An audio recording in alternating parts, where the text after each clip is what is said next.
கேள்விப்பட்டேன். உனக்கு ஏதோ பணம் தேவைப்படுதாமே? நீ நிறைய பேருக்கு போன் வேற பண்ணிருக்க. என்னங்க நீங்க? ஊர்லயே பெரிய மனுஷன் ரகுராமன். அவர் நினைச்சா ஒரு நிமிஷத்துல 1 கோடி ரூபாய் பெரட்டுவாரு. ஆனா இன்னைக்கு அவர்கிட்டயே பணம் இல்லைன்னு நினைக்கும் போது வீட்ல பார்வதி ஏதோ பணம் கொடுக்கல போலயே.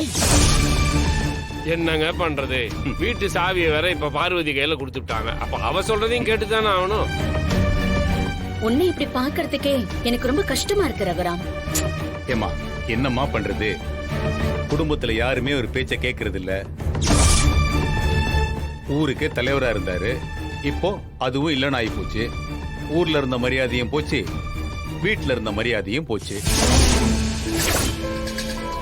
கடவுள் ஏன் தான் இப்படி ஒரு நல்ல மனுஷனுக்கு இவ்வளவு சோகத்தை கொடுக்கறாருன்னே தெரியல. எனக்கு இன்னும் உன் மேல மரியாதை இருக்கு ரகுராம். கோவமும் இருக்குதான், ஆனா அது வேற விஷயம். ஆனா அதுக்காக இப்படி நீ உடைஞ்சு போய் உட்கார்ந்து இருக்கிறத என்னால பார்க்க முடியல.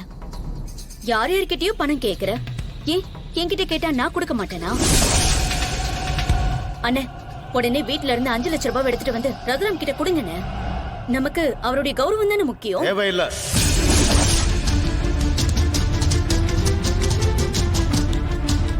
என்னப்பா, நம்ம எல்லாம் ஒரே குடும்பத்து ஆளுங்கப்பா. எங்க கிட்ட வாங்கிக்கிட்டா என்ன இப்ப? உங்க அக்கறைக்கு நன்றி. ஆனா நீங்க என்ன எண்ணத்துல பேசுறீங்கன்னு தெரிஞ்சுக்க முடியாத அளவுக்கு நான் ஒண்ணும் முட்டாள் இல்ல. என்ன ரகுராம் இது? உனக்கு உதவி பண்ணலாமேன்னு வந்தா அத கூட புரிஞ்சுக்க மாட்டேங்கிற. ஒரு காலத்துல எப்படி இருந்த, இப்போ அதிகாரம் செல்வாக்கு எதுவுமே இல்லாம இன்னைக்கு வேற அந்த ஃபங்க்ஷன் வீட்டுக்கு நீ போகணும்ல. ஆமா, இவரோட விசுவாசி இல்ல அவரு. இவரு கண்டிப்பா வருவாரு, நிறைய செய்வாருன்னு அவங்க எதிர்பார்ப்பாங்கல்ல. ஐயோ, அத்தனை பேருக்கு முன்னாடி பணம் இல்லாம போய் நின்னா ரகுராமுக்கு மட்டும் இல்ல, குடும்பத்துக்கே மரியாதை குறைவாயிடுமே. ரகுராம், இப்போ என்ன பண்ண போற? பணம் கொடுத்தாலும் வேண்டாங்கிற, ஃபங்க்ஷனுக்கு போகாமலே இருக்க முடியாது. மத்தளத்துக்கு 2 பக்கம் அடிக்கிற மாதிரி ஆயி போச்சேப்பா உன் நிலைமை. இதான் ரகுராம் நேரங்கிறது. காலம் மாறினா மேல இருக்கிறவன் கீழே இறங்கி வந்துதான் ஆகணும். நீ என் குடும்பத்தை அவமானப்படுத்த நிறைய விஷயம் பண்ண. கடைசியா எங்க வீட்டு பையனையே உன் மருமகன் கொன்னான். அதுக்கு தானோ என்னமோ கடவுள் உன்னை இந்த நிலைமைக்கு கொண்டு வந்துட்டாரு. இனி எப்பவுமே பழைய ரகுராமா தலை நிமிர்ந்து நடக்க முடியாது. இன்னைக்கு ஃபங்க்ஷன் வீட்ல உனக்கு இருக்கிற கொஞ்ச நெஞ்சம் மரியாதையும் போக போகுது. என்ன பண்ண போற?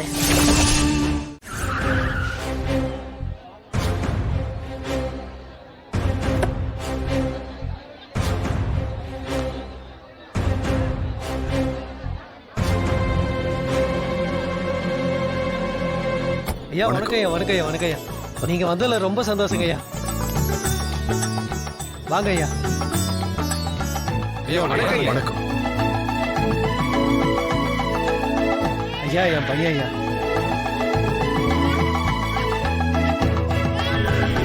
எங்க முத குழந்தைங்க ஐயா. உங்க வாயால பேரு வச்சாதான் பெரிய ஆளா வருவாங்க ஐயா. ஏய் வா வா. ஐயா கிட்ட போ, ஐயா கிட்ட போ.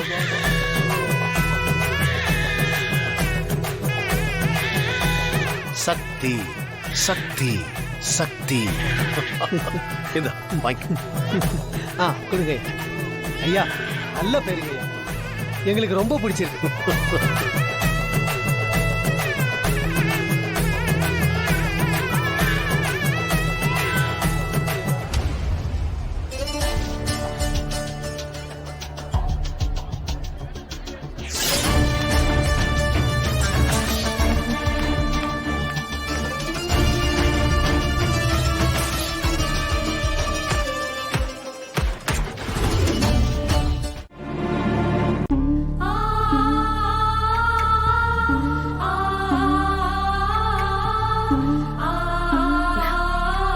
இவன் என் பையன்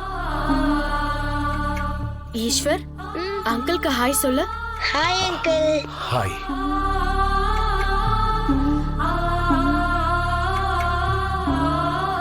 இவனும் எல்லா குழந்தைங்கள மாதிரி ஓடி ஆடி விளையாடிட்டு இருந்தவன் தான்.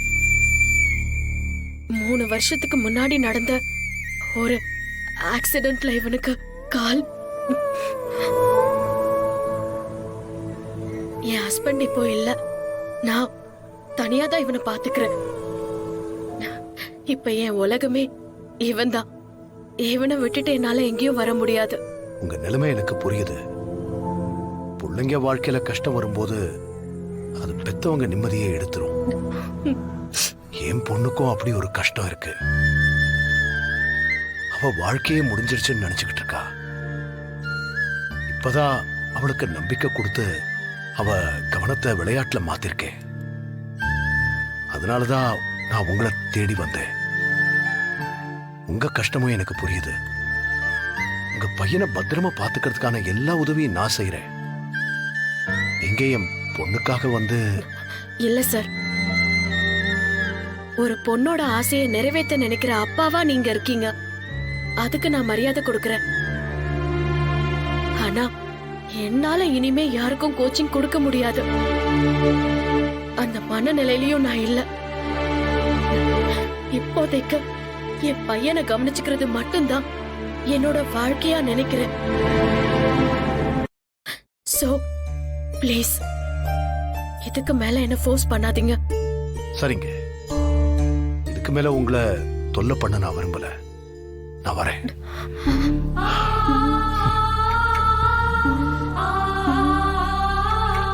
வரேன்.